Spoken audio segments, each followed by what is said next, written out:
उसने कहा, अगर इब्राहिम का रब वाकई खुदा है तो मैं उससे जंग करूंगा। नमरूद ने एक अजीम लश्कर तैयार किया और आसमान की तरफ हमले का दावी किया, लेकिन वो ये भूल गया कि अल्लाह को कोई चैलेंज नहीं कर सकता।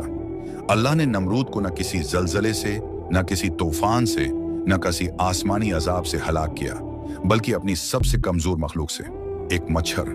अल्लाह ने हुक्म दिया और एक मच्छर नमरूद के कान के जरिए उसके दिमाग में दाखिल हो गया। वही बादशाह के सामने लाखों लोग कांपते थे, अब एक मच्छर के सामने बेबस था।